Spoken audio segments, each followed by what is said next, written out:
Hangafoota oduu leenjiin bilxiginnaa ijaarsa sirna tokkeessoo deebisuuf kaayeffateedha jedhame.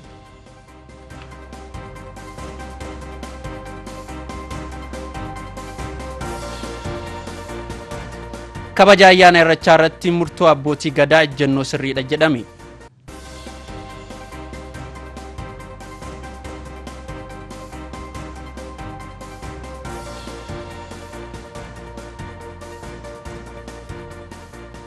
United Arab Emirates fi Beeruutiin hariiroo dhoksaan Israa'el waliin tolfatan turan ifatti baasanitti jiru.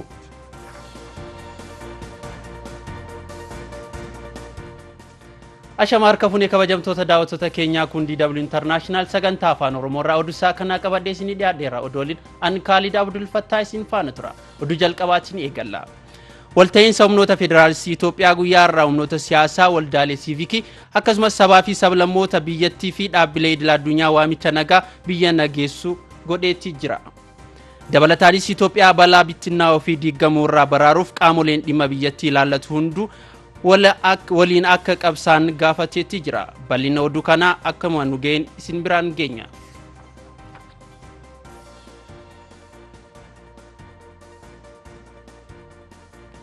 Oduun keenya akkuma itti fufetti jira. Dhaabbileen garagaraa fi lammiilee biyyattii rakkoo biyyattii mudate karaa nagaan akka furamuu fi waltajjii biyyoolessaa barbaachisu gaafachaa jiraatanus hoggansi kiiloo 4 jiran malaa fi miira dandeetti teessuma kiiloo 4 irratti san qofa ilaalatu waan jiruuf biyyattii gara rakkoo caalatti geessaa jira jedhame. Dabalata oduu kana boruma ishee akka taanutti isinii qopheesseetti jira.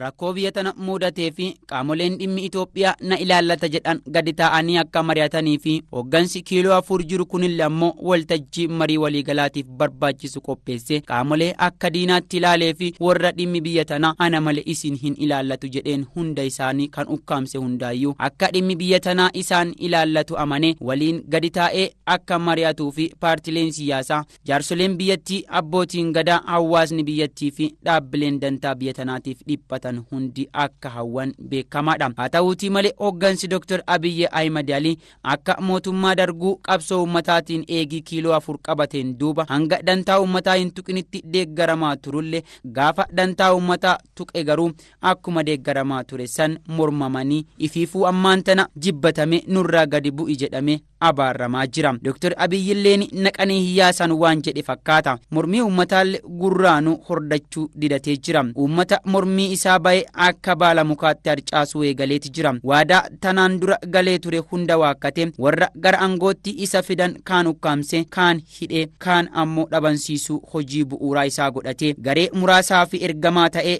garee kaaniif ammoo sheexana ta'ee ummata biyyattii bakka lamatti addaan hiree markaraarsuu irratti argama. Garee dantaan isaanii jalaa hin tuqamin ofitti qabate angeesse warra dantaan jalaa tuqame ammoo buquu fi hidhuu akkanumallee ammoo maqaa yakkuu fi warra itti dagatte ammoo akkaataa hin beekamneen balleessuu fi dhabamsiisuu fi akkanumallee ammoo gara duraalletti dhabamsiisuu akka danda'u ifaa fi bilisaan dhaadannoo haga eegalee bubbulee jira.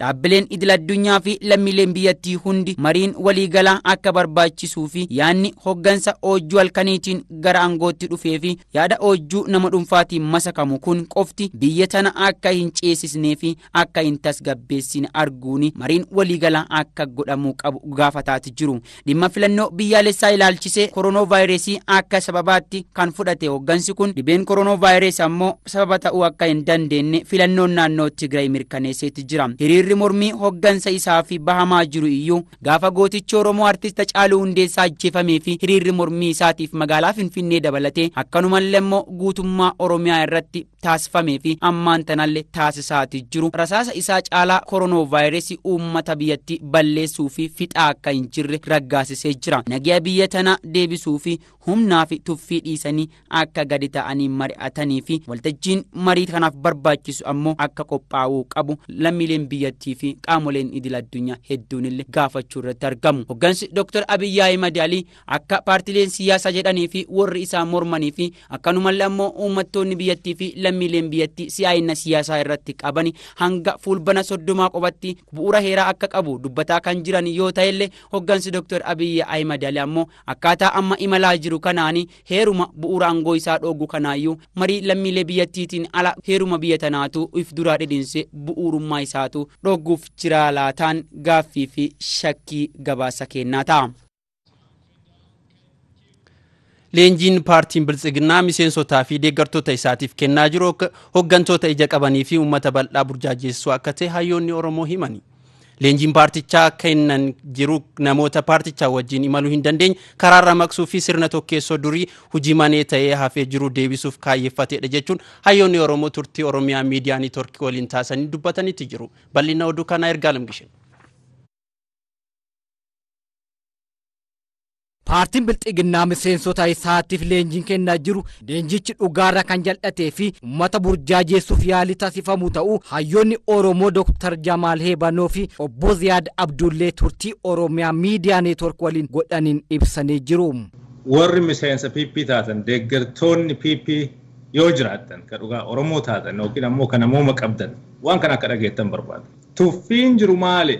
Gaaga amma lateef deemaa jiru kana rakkooni dabballee kennatu nu banne beekumsa gahaa hin arganne malee silaa waan PP'n deemaa jirtuun uduu hubatanii uduu beekanii ummata biraan ga'anii ummanni finqila akkanaa kana hin kaasu ummanni lola akkanaa kana keessan seenu ummanni akkana nun xireeffatu nun gingilfatu jedhanii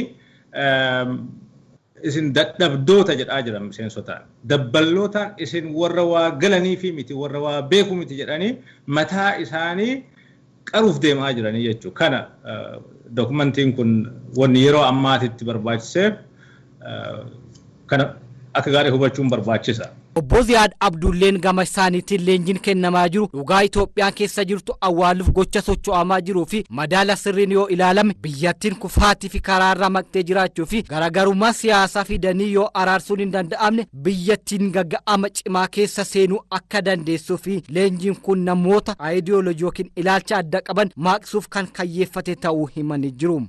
Leenjii san keessa dokumentii san keessa wantoota jiran keessa tokkoffaa leenjiin mataan isaatu dhugaa Itoophiyaa keessa jiru awwaaluuf socho'uudha akka kiyyatti. Har'a Itoophiyaan madaala nama sammuu qabuutiin yoo laalte madaala instituushinii garaagaraatiin dhaabbilee idil addunyaa garaagaraatiin yoo laalte madaala biyyoota gugurdataniitiin yoo laalte akkaataa biyya tan itti ilaalaa jira yoo laalte fi wanna mootummaan godhaa jiru yoo laalte walitti dhufu. Biyyi tuni kufaa jirti. Biyyi tuni karaarraa gortee jirti.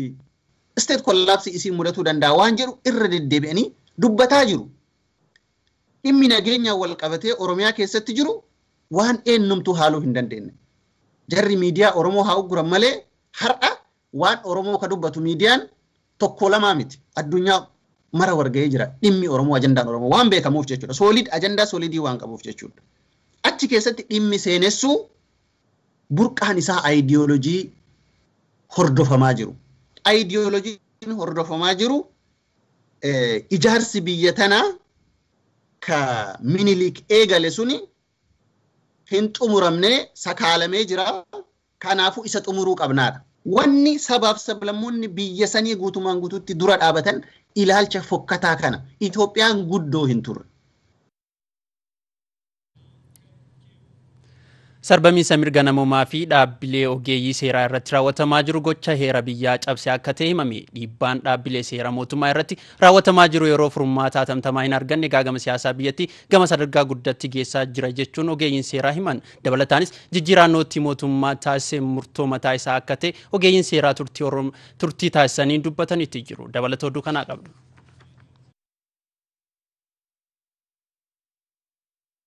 Jijjiirama qarshii Itoophiyaan yeroo ammaa jijjiirameen wal qabsiisee uummata biratti fi keessattuu abbootii qabeenyaa biratti mufii guddaa keessa galcheetti jira. Jijjiirama qarshii irratti adeemsi godhame akka sirrii hin taanee fi beektonni hedduu yaada mormii akka kaasaa jiran odeeffannoon garaagaraa ni mul'isa. Jijjiirama qarshii kana irratti mootummaan hooggansarra jiru murtee mataa isaa qofaan jijjiiruun isaa ammas dubbii dubbachiisaa ta'eeti jira. Bank of England yeroo paawundii 20 bifa birriin jijjiiruuf marii fi yaada uummataa hubachuuf ji'a kennuun ishee kan beekamudha. Baay'ina uummataa Ingilaand yeroo sanatti miliyoona 52 ture. Garuu baay'inni Itoophiyaa immoo miliyoona 100 olidha. Kanaafuu Ingilaand bal'ina lafa xiqqoo fi baay'ina uummata walakkaa Itoophiyaa iyyuu hin taane qabattee qarshii bifa tokko jijjiiruuf qofa ji'a uummata isheef laatteetii jirti. Adeemsi amma mootummaan hoggansarra jiru dhimma uummataa murtee mataa isaa qofaan murteessuun isaa seeraan ala akka ta'ee fi saamichaaf karaa kan banuudha jechuun ogeessa seeraa kan ta'an obbo Badhaadhaa Dhaqqabaa dubbataniiti jiru. Paarlaamatti dhiyeessee seera baasee namni maallaqa hammanaa ol qabachuun dhoorkaadha jedhamee seerarra yoo taa'e namni qabachuun hin danda'u sana seera cabsuu hin danda'u jechuudha. Namni seera kabaja malee muummichi ministeeraa tokko hammana yoo argatanii irraa fudhaa garasitti oolchaa jechuun kun gocha waan qaanessaadha baay'ee qaanessaadha. Namni maallaqa qabeenya horachuu danda'a. Heera mootummaa keewwata 40 irratti jira. Qabeenya isaa horachuu ni danda'a. Maallaqa ilaalchisee ammoo maallaqa kana baankii kaayadhu kan ammoo mana kaayadhu wanni jedhee seera irratti dhoorkame hin jiru. Wanni seerri hin dhoorkine ammoo muummichi ministeeraa gadi ba'ee TV'n dubbateef akkuma arge waan arge TV'n dubbateef seera ta'ee hawaasa keessa fudhataman qabu jechaadha. Yeroo ammaa kanatti sarbamiinsa mirga namoomaa fi dhaabbilee seeraa fi heera kabachisiisan irratti raawwatamaa jiru. Rakkoo biyyattii tana keessatti jiru daran rakkoo hamaa keessa kan ishee galchaaru akka ta'e himuun sarbamiinsa mirga namoomaa yeroo ammaa uummata irratti raawwatamaa jiruun wal qabatee yeroo ammaa kanatti namoota badii tokko malee fi himannaa tokko malee mana hidhaa keessatti kumaatamaan dararamaa jiran jechuun ogeessa seeraa kan ta'an obbo Haaruun Haasan dubbataniiti jiru. Rakkoo biyya sanii fi naannoo keessatti iyyuu naannoo Oromooti uummata Oromoo naannoo Oromiyaatii fi uummata Oromoo irratti balaa kan hunda kan geessaa jiru muummicha ministeeraati. Kanamaaf jedha yeroo ammaa kana manneen murtii hundi isaanii rakkoo olaanaa keessa jiran. Oromiyaa keessatti akkuma mootummaan haga 910 amanee jira. Oromiyaa keessatti yoo xiqqaate namni 20 ol mana bakka adda addaa keessa hidhamee jira jecha. Uummanni kun galmeen isaanii banamee qoratamee adeemsarra hin jiru. Galmeen jiru yoo jiraate galmee Jawaariitii fi namoota dhageettii qaban Finfinnee irra jiran qofa malee hayyoonni meeqa qeerroon meeqa bakka hundatti warshaa qabanii kan hidhamanii jiran boolla meeqa hidhamee jiru galmee isaanii qulqulleessanii seeratti dhiyeessuu osoo hin taane yeroo beellamaatu mana murtii geessanii irra gaafachuun hafee jira. Gaafii uummanni Oromoo yeroo dheeraaf gaafachaa jiru mootummaan sababa hin deebisneef ammoo uummanni Oromoo akkuma sirna abbaa irrummaa duraanii cunqurfamaa ture ammas akka cunqurfamaa taasisee jira jedhame. Akkasumas illee gaafiin uummataa deebii akka hin arganne ammas mootummaan aangoo irra jiru sirna moofaa abbaa irrummaa duraanii uummata Oromoo irratti deebisuuf akka adeemaa jiru jiraataan magaalaa Finfinnee dubbataniiti jiru. Girmaa Guddisaa waan dubbate qaba. Uummanni Oromoo jaarraa 100 olirraa kaasee sababa mootummaa Baarreetiin mirgi isaa dhiibbamaa, qabeenyi isaa saamamaa, namni isaa jalaa ajjeefamaa, daangaan isaa dhiibbamaa, akkasumallee afaan isaatiin akka hin dubbanne, akka hin baranne mootummoonni abbaa irree cunqursaa turanii jiru. Kana qofa osoo hin ta'in gaaffii uummanni Oromoo yeroo dheeraaf gaafachaa jiruuf deebii osoo hin argatin hanga ammaatti mirgi isaa sarbamaatii jira. Gaaffiin Oromoon deebii dhabuu isaatiin ammoo mormii fi fincila diddaa gabrummaa mootummaa irra kaasise jira. Sababa kanaan ammoo qeerroo fi qarreen lubbuu isaanii wareeganii jiru. Hayyoonni fi qabsoonni Oromoo mana hidhaa keessatti ugguramanii jiru. Kaawwan ammoo bakka buuteen isaanii dhabameetii jira. Gaaffii uummanni Oromoo yeroo dheeraaf gaafachaa jiru gaaffii abbaa biyyummaa, gaaffii afaanii, gaaffii Oromummaa, gaaffii bilisummaan jiraachuu akka ta'e jiraataan magaalaa Finfinnee karaa toora bilbilaatiin dubbatanii jiru. Gaaffiin uummanni Oromoo gaafatu isa karaa dhugaa yoo ta'e gaaffii Oromummaa isaa mirkaneeffachuu fi abbaa biyyummaa isaa mirkaneeffachuudha malee saba kaan irratti olaantummaa agarsiisuu fi dachee irratti dhalate kana irratti nageenyaan jiraachuu fi Oromummaa isaa mirkaneeffatee Oromummaa isaa bilisummaadhaan eenyuma wajjiniin jiraachuu fi eenyummaa isaa kabachisiifatee sirna isaa fi aadaa isaa fi eenyummaa isaa wajjin jiraachuu barbaada. Gaaffii uummanni Oromoo gaafachaa jiruuf mootummaan sababa hin deebisneef ammoo ammas mootummaan aangoo irra jiru sirna moofaa abbaa irrummaa duraanii uummata Oromoo irratti deebisuuf akka adeemaa jiru jiraataan magaalaa Finfinnee akkas jechuun dubbatanii jiru. Kuni tokkoffaa sirna nafxanyaa deebisuudha kaayyoon isaa. Lammaffaa maal fiddi ishii sila Oromoo fuuqama qabuu fi kan siyaasaan Oromoo keessatti beekamanii lafarraa balleessineet sirmayyuu waa'ee Oromummaa kan jedhamu kana balleessina jedheeti malee sirmayyuu gaaffii Oromoo dhiisiti sirmaa deebisiiti sirmayyuu cilaanqilli isaatiiyyuu gaaffiin Oromoo bakka irra jiru sanayyuu balleessuudhaaf itti duulee jira. Kan deebisu dhiisiti kan Oromoo jedhu sirmayyuu lafarraa balleessu namni kun manarra deemanii fixaa jiru ajjeesanii kunoon dhageenya kanatti waan hojjechaa jiran qarshiillee warra abuyyuu irraa gura dhasamaa jechaa jira. Kana duula cimaa irratti adeemsisee jira. Kan deebisu dhiisiti ile humna tokkoyyuu deebisu gaaffii mootummaan kun. Kanaaf ammoo uummanni Oromoo fi sabaaf sablammoonni akkuma kanaan dura mormaa jiranitti yeroo ammaa kana keessatti illee tokkummaa isaanii cimsuun walta'iinsa isaanii jabeessuun mootummaa kana hin barbaannu nurraa ka'uu qaba jechuun mirga isaaniitiif akka falman dhumarratti dhaamanii jiru. Uummanni Oromoos ta'ee sabaaf sablammii lama saba Oromoo wajjin jiraatus ollaan sabaaf sablammii Oromoos waliin jiraannu kunis mana jireenya isaarraa kaase maatii isaarraa kaase ollaa isaarraa kaase aanaarraa kaase zoonirraa kaase hanga cabsee ga'utti hundumti sama guutuu biyyaatti waliigalees tokkummaa isaatii wal qindeesse dinni hin barbaannu mootummaan addunyaa kanarratti mootummaa ta'ee hafu waaqa uumaa qofaa aangoon kan uummataati nuti hin barbaannu jedheetoo guutumaan guututti ka'ee ofirraatti dhiibuu qaba hin barbaanne jechuu qaba. Magaalaa Baatuu keessatti dargaggoonni mana hidhaa jiranii fi mana murtii bilisaan akka gadhiifaman ajaja dabarsus poolisii magaalattii gad lakkisuu diduun dargaggoota magaalattii hidhaan dararaa jiraachuu isaanii himame. Dabalataanis aangooti mootummaa yeroo ammaa kana aangoo irra jiran uummata isaanii dararaa akka jiranii fi akka uummata isaanii dararaa jiran jiraatan magaalaa Baatuu bilbilaan yaada isaanii nu ibsaniiti jiru. Gabaasaa Shannaafi Agos Irgaalem Gishin akka taanutti isinii dhiyeessa. Yeroo ammaa kana foollee magaalaa Baatuu mana hidhaa jiranii fi manni murtii balleessaa hin qabdanu jedhee ajaja dabarsus poolisiin magaalittii gad lakkisuu diduun hidhaan dararaa jiraachuu jiraataan magaalaa Baatuu bilbilaan himanii jiru. Haalli jiru wayita ammaa kana magaalaa Baatuu keessatti foolleewwan sana dura mana hidhaatti galanii turanii manni murtii bilisa gadhiisellee yoo ta'u malee poolisiin ammoo deebisanii ofii isaaniitti akka tursiisan waan himaniif dargaggoonni sanniin dhaganii haalli jiraattonni magaalaa Baatuu illee hundinuu yeroo ammaa kanatti bifa aarii keessa seenanii haalli kun yoo tuufa ta'e namoonni hafanillee achi deemuu danda'u waan ta'eef kanaaf yeroo ammaa kanarraa nu hundinuu hin kennu mana ka jedhanitti amma gara tarkaanfii birootitti deemna ka jedhanirra jiran jechuudha akka odeeffannoo amma yeroo kanatti qabu. Hayyoota Oromoo gaaffii uummataa kaasanii hidhuun seera maleessadha jedhu jiraataan magaalaa Baatuu. Haalli amma yeroo kanatti gaafiin Oromoo gaafii mirgaa gaafate gaafii mirgaallee yoo gaafate mootummaan karaa biraatiin hayyoota hidhuun kun waan fudhatama hin qabne duras kana magalu wayita ammaa yoo ilaalle jenna hayyoonni Oromoo kana durallee uummanni osoo kan jaalatanii uummanni waan isaan faana baaniif qofa hidhaman sababa biraan qabu qabeenya biraa saamaniiti miti akka isaanillee wayita ammaa isaanillee gaafiin isaanii kun gaafii Oromoo mara waan ta'eef Oromoo ammoo keessaa hayyoota hidhee ka'ee gaafii keessantu isinii deebi'a wanna isin barbaada isinii taasisa jechuun kun uummata sobuun duruma jira waan ta'eef kun uummanni Oromoo illee ni beekas kan ammoo haala salphaa ta'e ilaalee kana hubatee kaaninis sobu faayidaa garaagaraatiin karaa biraatiin amma waa'ee irreechaa kanallee dubbatame kaabineen qofti akka dhaaqamuuti kunillee kan murtaa'e ka odeeffannoo qabnu kunis haala biraati heeguma ta'ameeti yaa'anii uummanni Oromoo aadaa ofii qabu sirna ofii ittiin bulmaata isaa dhooguudha fakkaata kanaaf uummanni sobaatuma mootummaa uummatuma soba malee ammas kun wanta lafa gahaa miti wanta sirrii ta'ee miti kun kan beekamu waan ta'eef uummanni Oromoo kanan fudhatu waan beekamaadha kan akka salphaatitti ilaala uummanni Oromoo akka isaan guddisanii ilaalan itti ilaalu jechuudha. Aangaa'ota mootummaa yeroo ammaa kana aangoo irra jiraniif mootummaan ni dhufas ni darbas kanaaf saba keessan hin darariina seenaan isin gaafata jechuun jiraataan kun dhaamaniiru. mootummaan ni dhufas ni darbas din ummanni kan kee yoomis taanaan ofirraa dhixxee nama gatuu hin dandeettu oromummaa kan kee jijjiiruu hin dandeettu saba kan kee yoomillee ofirraa ka jijjiiruu hin dandeenye waan ta'eef adaraa keessan seenaan isin gaafata ummata keessanitti warroonni raayyaa ittisa biyyaallee poolisii oromiyaa ta'u biyya keessanitti dhukaasinaa warroonni mana abbaa muu keessa jiran warroonni mana abbaa alangaa keessa jiran kunillee seenaan isin gaafata waan seenaa isin gaafatu irraa bilisa of baasaatii kakadhaati akkaataa kakuu keessanii seentanii hojjedhaa na cimsadhaa isin hundinuu of eeggannoo aangoo ofiirra qabdan irra taasisaa saba keessaniif dhaabbadhaa jedha isa dhuma.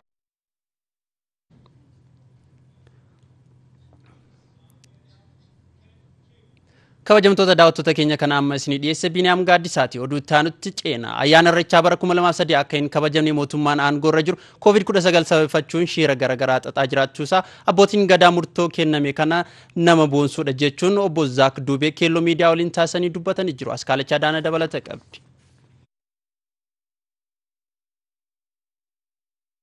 Uummanni Oromoo ayyaana Irreechaa waggaa waggaadhaan baroota hedduuf kabajaa har'a ga'ee jira. Ayyaanni Irreechaa bara 2013 akka hin kabajne mootummaan aangoorra jiru COVID-19 sababeeffachuun shira garaagaraa xaxaa jiraachuun isaa dubbatu. Haa ta'uyyuu malee ofii isaatiin nama 1000 walitti qabaa paarkii eebbisiisaa militarii 1000 sassaabaa uummanni Oromoo waggaatti al tokko bahee ayyaana Irreechaa akka hin kabajne gochuun fudhatamaa hin qabu jechuun himan. Ayyaanni kun akka kabajamu murteessuu kan qabu abbootii gadaa fi uummata Oromoo akka ta'e obbo Zaagduubee turtii keelloo miidiyaa waliin taasisan irratti dubbatan. Muummicha ministeeraa irraa kaaseeti hanga kaadiroota gurguddoo biltsiginnaa jedhaman ayyaanni kun akka kabajamuu hin dandeenye fi abbootiin gadaa gadi bahanii uummata Oromootti sababa koronaatiif ayyaanni kun hin kabajamu jedhanii akka ibsan dubbiin duuba jiru. Garuu ayyaana dhibee koronaa odoo hin ta'in waan biraa shakkanii waan biraa bikkanii akka ta'e hundi kennayyuu ni beeknaa.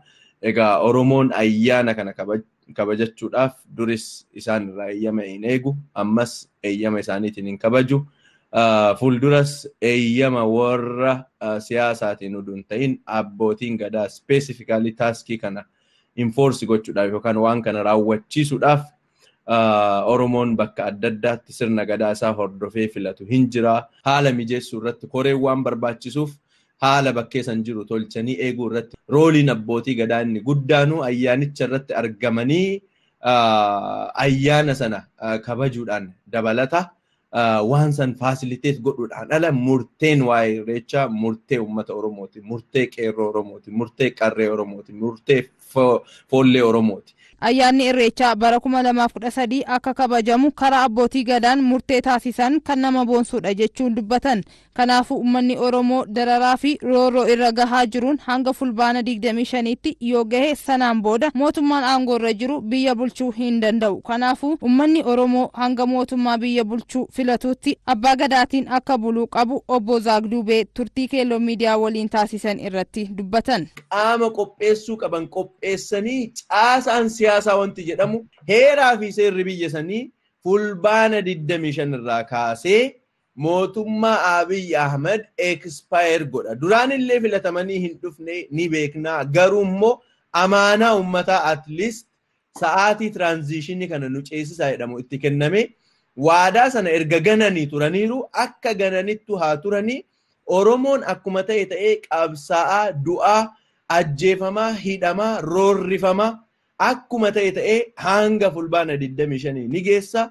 Fulbaana 25 booda abbaan aangoo kan biyya sana bulchu akka aadaa ofiitti, akka sirna gadaa ofiitti, akka sirna bulchiinsa gadaatti haga uummanni bakka bu'oota isaa filatee filannoon adeemsifamuuf abbootiin aangoo Oromiyaa keessa jiran, specifically Oromiyaa keessa jiran abbootii gadaati.